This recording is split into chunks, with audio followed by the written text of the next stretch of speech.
Vamos lá, uma revisão bem rápida sobre dança. Primeiramente, o que é dança? Pare e pense um pouco. O que é uma dança? Será que dança é você se mexer ao som de música? Será que dança é somente se tiver música e se eu estiver me movimentando sem música? Isso é uma dança ou não? É sim. Na verdade, o conceito de dança é que dança é a arte de movimentar expressivamente o corpo, seguindo movimentos ritmados, ou seja, é movimentar o meu corpo expressivamente, ou seja, expressar algo com meus movimentos, não apenas movimentar aleatoriamente.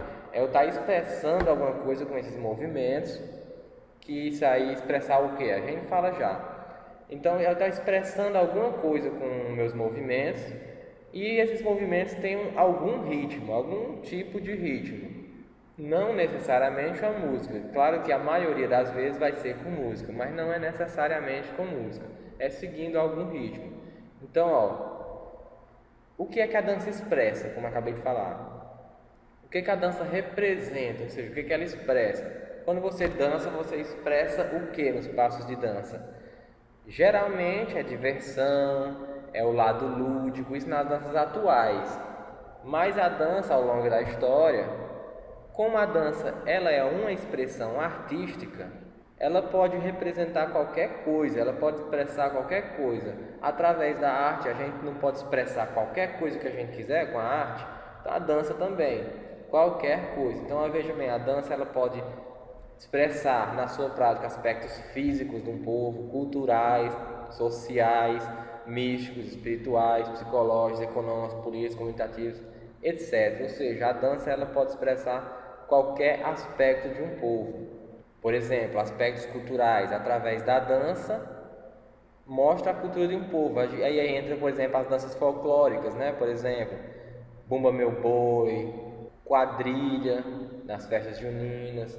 Então, você vê aí a dança representando a cultura de um povo, aspectos sociais naquelas danças de rua e por aí vai. Enfim, a dança, ela como expressão artística que é, ela pode expressar qualquer aspecto de um povo. Por ser a dança um fruto de necessidade da criação e expressão humana, ela acompanha a história e se modifica com ela. Ou seja, a dança, do mesmo jeito que ela é hoje, ela era há 1000 anos atrás? Não. Como a dança ela é uma expressão humana, o ser humano evolui, o ser humano muda e a dança também. Então, ao longo da história, a dança foi utilizada de diferentes maneiras, com diferentes propósitos, dependendo da época da dança. Por exemplo, tá aí, a dança ela é dividida em 6 períodos, pela maioria dos autores. Consideram como dança primitiva, danças milenares, danças clássicas, danças modernas, danças neoclássicas e danças contemporâneas. A maioria dos autores vai considerar esses 6 períodos da dança. As danças, isso a gente levando aqui para a história, por exemplo, tentando fazer uma conexão com a época. Isso as danças primitivas, como o programa está dizendo, primitivas. São as danças da pré-história, ou seja, antes da Idade Antiga. Porque na Idade Antiga já são as danças milenares. Então na pré-história, as primitivas, como está aí no slide aí, ficou representado nas cavernas, são as danças primitivas. Já as milenares, já é na Idade Antiga, em civilizações mais complexas. Danças clássicas, já por volta da Idade Média, até o Renascimento, onde surgiram as danças modernas. E lá para o final da Idade Moderna, como o próprio nome diz, vieram surgindo as neoclássicas e em seguida as contemporâneas, que são as atuais, né? Então vamos ver aqui de um por um. Por exemplo, vamos lá. Histórico.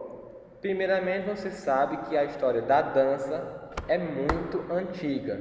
Na verdade, a dança é até mais antiga que a fala. A expressão corporal através da dança é mais antiga do que a expressão oral. É o que está dizendo aí na frase: antes do homem se expressar através de uma linguagem oral, ele dançou. Ou seja, antes mesmo do homem se comunicar através da fala, ele já dançava em seus rituais, que estão lá desenhados nas cavernas, os rituais de dança que eles faziam. Aí, ó, existem indícios de que o homem dança desde os tempos mais remotos. Todos os povos, em todas as épocas e lugares, dançaram. Dançaram para expressar revolta ou amor, reverenciar ou afastar deuses, mostrar força ou arrependimento, rezar, conquistar, distrair, enfim, viver. Enfim, como eu falei, a dança é utilizada em todos os tempos, por todos os povos e com todos os objetivos diferentes. Estamos aqui nas danças primitivas. As danças primitivas, como eu falei, eram na pré-história. Os homens das cavernas já dançavam, que está aí nos desenhos, ó, como você está vendo aí, nos desenhos chamado arte rupestre, né? Aqueles desenhos nas cavernas mostrando pessoas dançando em danças de roda. Inclusive as danças de roda são das mais antigas, né? E para que era que os homens dançavam nessa época? Na dança primitiva, basicamente, eles faziam rituais que eles acreditavam que iria afastar as catástrofes naturais, melhorar a caça. E aí, dependendo do período, né? Por exemplo, lá na pré-história tem o período paleolítico, mesolítico e o neolítico. No período neolítico foi quando o homem começou a morar num lugar só, cultivar a sua comida e criar seus animais.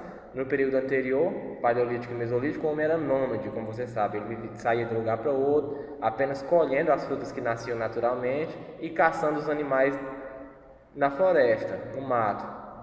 No período neolítico, ele já estava morando num lugar, criando seus animais e plantando sua comida, né? Então a diferença aí na dança é porque no primeiro eles dançavam para conseguir caçar, porque acreditavam que iam melhorar suas habilidades de caça, que mais animais iam aparecer, que não iam sumir.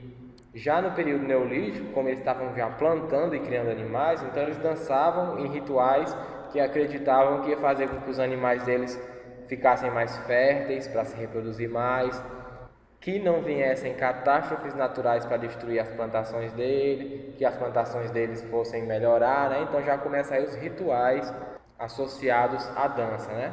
Beleza. Já as danças milenares, como eu falei, são as danças nas civilizações da Idade Antiga. Coloquei aqui como exemplo, porque a gente sabe que existiam centenas de civilizações, né? Mas eu coloquei aqui como exemplo 3, a egípcia, grega e indiana. Por exemplo, aqui ó, no Egito, 5.000 a.C. Nessa época as danças no Egito tinham um caráter sagrado e eram executadas em homenagem aos deuses. Então ainda muito parecido com as danças primitivas, né? Eram danças em homenagem aos deuses. A diferença é que eles já tinham bem fixado na cabeça deles quem eram esses deuses que eles estavam adorando, que eles estavam dançando para eles, né? Então é diferente da primitiva, que eles não tinham essa consciência de qual é o Deus, como é o nome do Deus, diferente daqui. Como por exemplo, deixa eu passar logo aqui, ó, a deusa Hathor, deusa da dança e da música no Egito. Mas é claro que eles não dançavam só para ela, eles dançavam para Osíris, dançavam para Horus, para vários deuses, né? Mas veja bem, ó, o culto a Osíris, deus da luz, a quem era atribuído o ensinamento da agricultura aos homens, acontecia todos os anos na época da cheia do rio Nilo. O ritmo das cheias e vazantes do rio Nilo comandava os trabalhos de semeadura e colheita que eram celebrados com danças na primavera. As danças, representadas por ocasião das festas religiosas e dos funerais, também eram consideradas sagradas. Então lá no Egito as danças eram sagradas, tinham basicamente dois tipos de danças sagradas. Uma que era nos rituais, nos templos, que eram feitos propriamente nos templos, adorando aos deuses, e outra que era feita nos funerais, para homenagear quem morreu, para celebrar a sua chegada ao mundo dos mortos. Mas no Egito também começou a surgir as chamadas danças profanas. Por que chamadas danças profanas? Porque eram danças que eram feitas não com um intuito religioso, muito pelo contrário, eram feitas com um intuito sensual, né? Já entrando aí a sensualidade e a sexualidade na dança. Então, a partir daí começaram a surgir esse tipo de dança. E aí, só para exemplificar, a deusa Hathor, ou Hathor, sei lá como é que fala esse nome, mas era a deusa da dança no Egito. Já na Índia, como era a dança na Índia? Na Índia as danças têm origem na invocação a Shiva, Deus que também é o Deus da dança, né? E Deus de muitas coisas lá na Índia, ele é Deus de quase tudo no mundo, mas inclusive Deus da dança. Com suas danças e músicas, os hindus procuravam a união com a natureza. Como a gente sabe, né? Índia é natureza. Os indianos eles eram muito ligados à natureza. Você vê isso pelo próprio budismo, por exemplo, né? Eles têm os ensinamentos de estar totalmente ligados à natureza. Os vários estilos de dança, sempre relacionados a deuses, tinham o mesmo princípio, o de que o corpo inteiro deve dançar. Por isso as danças indianas representam movimentos muito elaborados de pescoço, olhos, boca, mãos, ombros e pés. As danças indianas elas têm essa particularidade. As pessoas lá dançam movimentando o corpo inteiro, mão, cotovelo, ombro, pescoço, movimenta o corpo todo na dança, né? E Shiva era o deus da dança na Índia, considerado o deus da dança. E na Grécia, a dança na Grécia, como no Egito e na Índia, sempre integrou rituais religiosos, né? Também dançavam em homenagem aos vários deuses, Zeus, Atenas, Afrodite e por aí vai, né? Se a gente for citar os nomes dos deuses gregos, eu acho que a aula demora mais do que 20 minutos, né? Então vamos lá. Existe, como tudo na Grécia, uma teoria de como começou, né? Por exemplo, acredita-se que os espetáculos de dança começaram com os pisadores de uva, que iam para a praça pública lá na Grécia e faziam uma roda e iam pisando as uvas com um movimento ritmado. E isso gerava um espetáculo que as pessoas paravam para assistir. E assim foi surgindo os espetáculos de dança na Grécia, que se desenvolveu bastante esses espetáculos de dança na Grécia. E a dança era muito valorizada entre os gregos, que, como vocês sabem, eram adoradores e fiéis do corpo, né? Então, para eles era uma coisa muito espetacular, a dança, com um corpo bem definido, a sensualidade e tudo mais. Então, para eles a dança foi muito importante. Dionísio, ou Baco, era o deus do vinho, das festas, dos carnavais, do prazer. Então era um deus voltado para esse lado, né? Já que eles usavam a dança muito nesse sentido. Danças clássicas, como eu falei, Idade Média. O que aconteceu com a dança na Idade Média? Já dá para imaginar, né? Já dá para você saber o que foi que aconteceu com a dança na Idade Média. Claro, a igreja considerou pecado. A igreja católica disse que a dança era pecado. Isso aí é coisa de gente safada. Negócio de ficar dançando, esfregando o corpo um no outro, isso é pecado, isso aí é luxúria, isso aí é culto ao corpo. Então, na Idade Média, a igreja veio lá dizer que dança era pecado, que era culto ao corpo, que era luxúria e tudo mais. Então, a igreja barrou bastante o desenvolvimento da dança nessa época, que veio quase a zero, mas logicamente não parou completamente.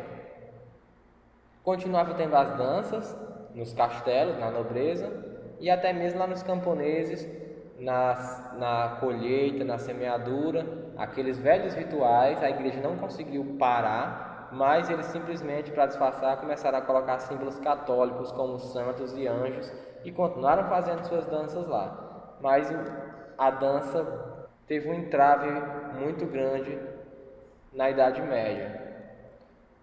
Já lá na Renascença, a dança volta a se desenvolver, né? Como a gente sabe, a Renascença é a volta da cultura grega, né? E a dança voltou também. Particularmente em Florença, na Itália, existiam grandes espetáculos de dança chamados triunfos. E vários artistas famosíssimos foram lá participar desses espetáculos, como por exemplo Leonardo da Vinci. E foi lá que essas danças começaram a ser chamadas de balé. Então foi lá que nasceu o balé. O que é balé? Balé é a mesma coisa que dança? Bom, tem gente que diz que sim, tem gente que diz que não. Para algumas pessoas, balé é um tipo de dança. Mas o próprio nome balé vem de bailar, que é a mesma coisa que dançar. Então tem gente que diz também que é a mesma coisa, balé e dança. Mas a gente sabe que tem algumas danças chamadas balé, né? Então é um assunto bem confuso. A partir de 1830 vem surgindo o balé romântico. O balé romântico teve uma mudança importante, trouxe uma mudança importante para a dança, que foi o quê? O papel da mulher. que o papel da mulher até então era secundário na dança. O homem desempenhava o papel principal na dança. A mulher, a partir do balé romântico, passou a ser endeusada e ser a atração principal de uma dança, colocando o homem em um local subalterno, em um local secundário. Muitas danças, a função do homem é apenas elevar a mulher. Então, a partir do balé romântico foi que aconteceu isso. E aí a gente chega aqui nas danças modernas. O que foi que aconteceu nas danças modernas, na Idade Moderna? Durante o período das danças clássicas, foi se priorizando muito a perfeição dos passos de dança, chegando a um ponto das danças ficarem muito detalhistas. E aí os artistas modernos começaram a criticar isso na dança e achar que seria mais importante o artista simplesmente se expressar, passar aquilo que ele tem que passar, que ele quer passar, sem estar engessado com passos fixos. Então, a partir da dança moderna, a ideia é que a dança tinha que ser mais livre, movimentos mais livres, sem muita preocupação com passos. E assim foi. Uma frase que simboliza bem a dança moderna é essa: a intensidade do sentimento comanda a intensidade do gesto. Eles achavam que era mais importante a expressão do sentimento do que simplesmente decorar passos de dança. E as danças neoclássicas foi o quê? Foi um meio termo entre a moderna e a clássica. A clássica era muito focada nos passos, tanto que esqueceu do sentimento. E a moderna era totalmente sentimento e esqueceu dos passos. E aí as neoclássicas veio para juntar as duas e dizer que a dança nem pode ser sem sentimento e nem sem passos. Então tem que saber mesclar as duas coisas. Essas foram as danças neoclássicas. Chegamos hoje então nas danças contemporâneas, que não impõem modelo rígido. Os corpos dos artistas não têm um padrão pré-estabelecido, bem como os tipos físicos, são gordos, magros, altos, baixos e diferentes etnias. Agora, o que você tem que saber sobre as danças contemporâneas, não só sobre as contemporâneas, mas sobre todas que a gente viu, é que é o seguinte: a gente viu uma linha da dança, mas isso é um assunto muito amplo. Não tem como eu falar tudo sobre dança, não tem como você saber tudo sobre dança, porque, por exemplo, você diz, na Idade Média, nas danças clássicas, era assim, mas no mundo todo era assim? Não, claro que não, mas é porque a história tem essa mania de priorizar uma coisa, né? Mas, por exemplo, pense hoje em dia, quantos diferentes tipos de dança existem hoje em dia?